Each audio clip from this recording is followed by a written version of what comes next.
Okay, tell me this. Because I know this is on the minds of so many motherfuckers that's watching him right now. What is your biggest pet peeve of mine? What is your biggest pet peeve? What is it about me that bothers you the most? Mm. See, Honestly, that's a trick question. no, See. I can't get mad because I'm asking you. Oh, okay. So I can't get mad, but I want you to be honest. What is the biggest thing that bothers you about me? Mm. You can be over. You can have too much drama, or just too much dramatization on certain things, or some things, or sometimes just things, and don't know when to back off. You I know. don't Yeah. know what that means. Well, I means, to me, me, Uh-huh. I'm the type of person where like I'm gonna have my say so, and you're gonna catch a grip of it at that moment. But then in the 4 or 6 hours later, or the next morning, I can wake up and cook breakfast for you and carry on about my day. Okay. So what I do is I linger, I go on and on and on. Yeah, Um, certain things, you don't take certain things. And it's always been a fact, and it's been said for a long time.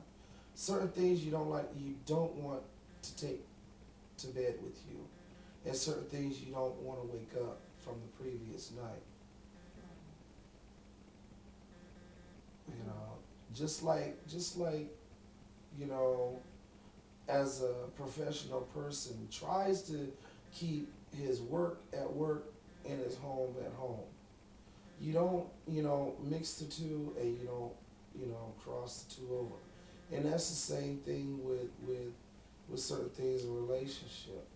There are certain times to cut it out, back off, so the next day can have some type of progress.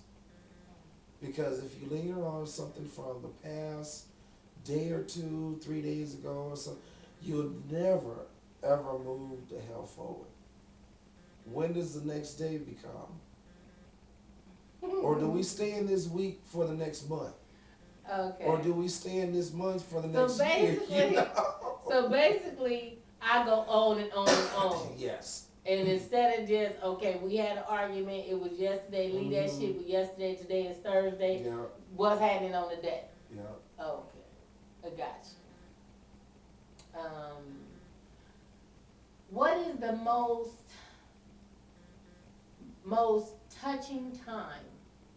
I mean, what was the most touching, occurrence that happened in our relationship since we've been together? What is the most memorable that happened throughout the course of our relationship? We're still here.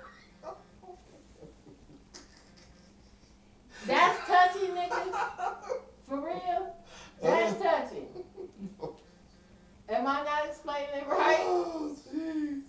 Meaning, like, an occurrence, an event, or something that happened. What was something that happened throughout the course of the time? I would say, wow. See, that's a hard question to narrow down to just one. Well, it don't have to be just one. Because there's been a couple, three things that's happened on both of our ends that took a challenge in both of us, and took a challenge in our relationship. Okay. One, and the main one, Mm-hmm. was when my mom passed. Right. You was there. That right there spun me around like you wouldn't believe. Then I lost Lester, Right. my good best friend, and then you went into the hospital, and not once but twice coded on the table over some some bullshit mistake that they made. I mean, you can't tell. I don't think I can tackle anything more than that. You know, and you were there for me, babe. You really were. I can't tackle anything more. You were there for me. Guys, I'm telling you, when I had got out of when I was in the hospital, those of you guys that remember that time, when I had went into the hospital, if y'all remember back in those videos, Kenny took me to the hospital. He's the one that took me to the hospital and checked me in and all that. And then he received the call that things had went terribly bad. And I tell you what, it was all bad after that. It was rough. That was a rough time. Yeah, I mean, you ain't the best patient. I love you, but damn. But you're here. You through the paces. Yeah, that's a memorable one. That's one of them Kodak moments that you put over. What? With, I don't know. You man. What? Yeah. So there's. He would give me shots. There's just. I had to get shots. I had a PICC line in my neck that I had to get infused 12 hours out of the day. So I had to be on my feeding tube for 12 hours and then off for 12 hours. So Kenny and my sister, they were around the clock, you know, infusing me and taking me off. And I tell you what, boy, that was something else. I mean, but he was good with it though, because he would come, he would, you know, he would make me comfortable if I needed him to rub my feet or whatever. Yeah, you see, put some exclamations on that word try, cause shit, boy. Yeah, let's move on from there, cause But you were good though. Yeah, You were good though. Okay, I'm glad you're here. Yeah. I did my best. Yeah. Wow. Okay, tell me this. What is my favorite food? Mm-hmm. Do I have to narrow that one down? Just What's up with mama's eating habits? What kind of eating habits do I have? See, I mean, I don't want to get in trouble with that one, but you got some couple of strange ones. You know, I mean. What do I eat most times? Too much of. Of what? Of chocolate for one. Okay. Two, you eat chicken. You don't really eat chicken. You eat the grease stuff off you eat the skin off the chicken. That ain't eating no chicken. That's just, you may as well have a little ball of grease. You know. I like the grease. No, I like the they crisp. like them smelly old chicharroni things, man. That's good. Those are wow. Boop.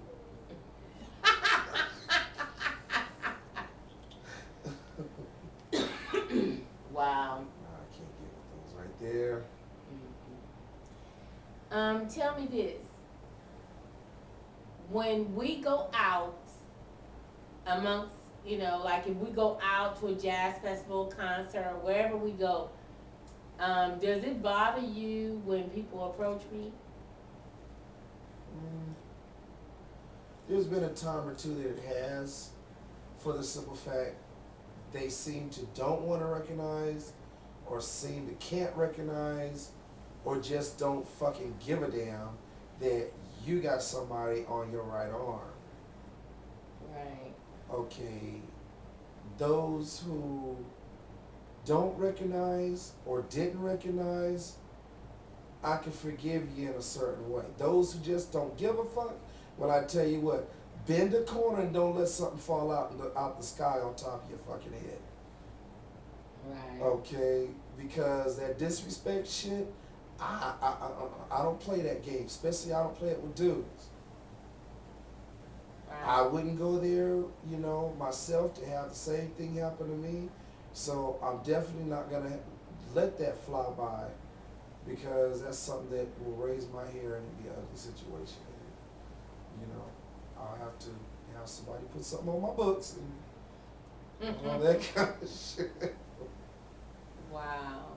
Nah, ain't that type of party.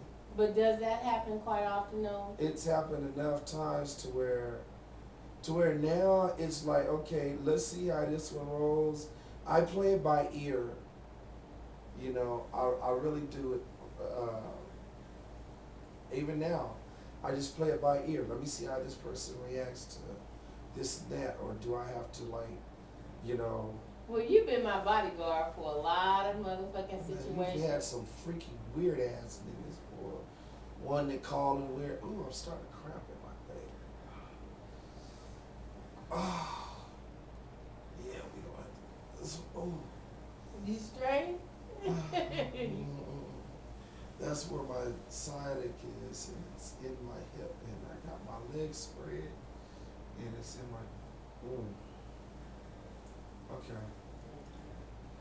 So what happened now? Oh, you just had some. Some real psychotic ass people.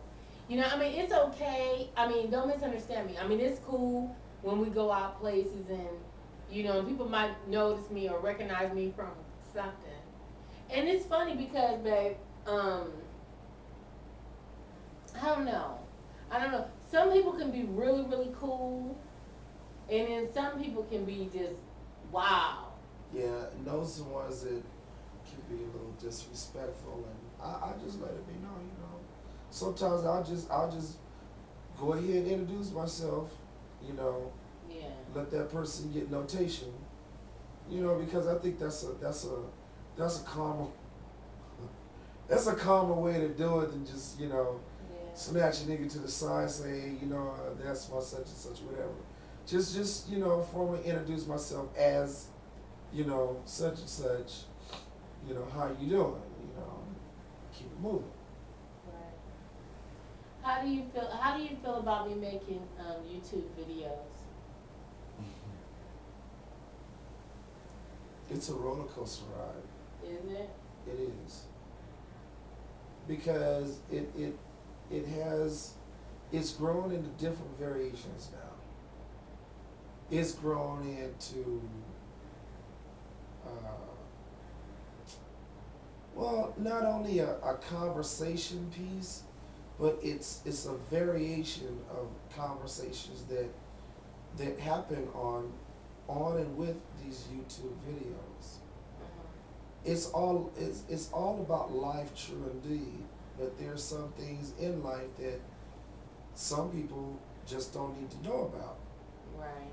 I feel that some things, in certain ways, if a person isn't watching what they say, what they do, or how they do it, certain things in their personal life can be compromised.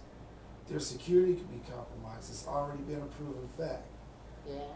Then there's other issues to where, you know, it's also been used as almost like a dating service. You know, I mean, people meeting people and going to see them, then they got the hookup, and then, you know, legs get to flying, clothes come off, and then, you know, and all the other stuff. Who I met like that? Well, no, this is what I'm just talking about it in general. Okay. Because, like I said, I'm talking about it in different variations. No, I'm talking about my stance on YouTube. What I do. Oh, what you know, you do? Right. Oh, do well, you have a problem with what I do on YouTube? Sometimes I do. Okay. Because I feel that some things you speak of compromises you in certain ways. Compromises it there's some type of way that it's just some things you shouldn't talk about.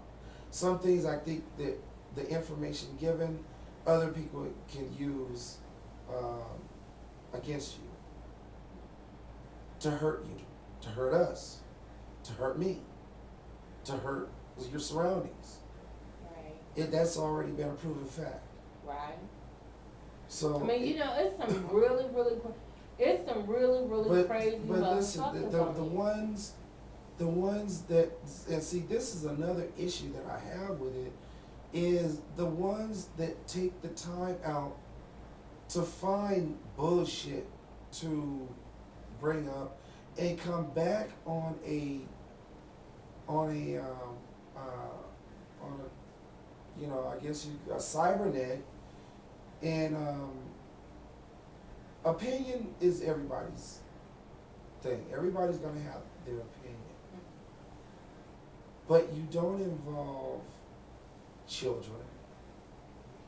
You don't involve uh, your sexual preference.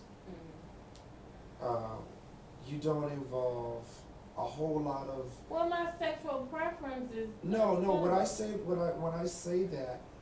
say that, I mean those who those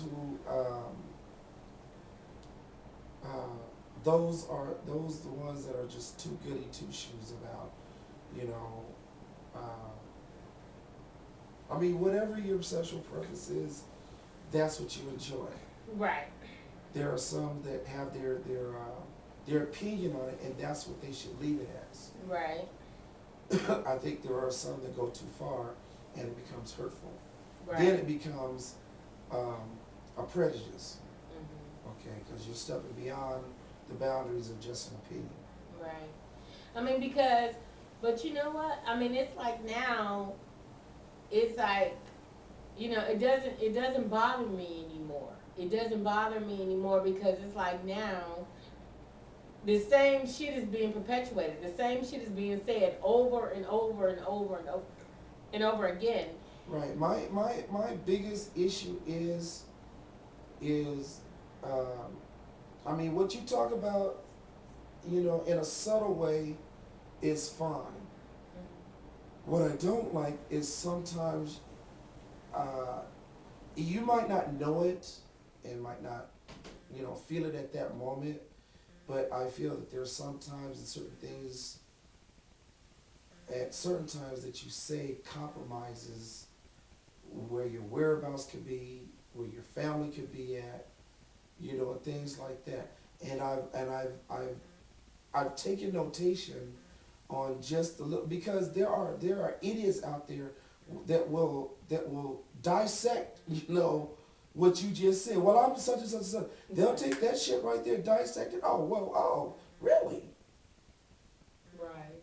They'll take that. Oh, well, she's in such and such an area. This, that. Well, that. I try you not know, to do that anymore. You you know, know, I mean, because it's like, you know, for whatever reason, you know. And that's already been, that's been a proven fact too, you know, and I feel that this whole thing with the YouTube, freedom of speech is one thing, but I think a lot of people's privacy acts or privacy period can really be compromised if you're not watching what you're seeing, how you see it, and where you see it. So, there are some real issues of safety on how people got to proceed when they go on camera and talk about certain Okay, things. well, tell me this. Now, you know me very well. Do you think I tell too much about me? Yeah. I tell too much about my life? Yeah. I mean,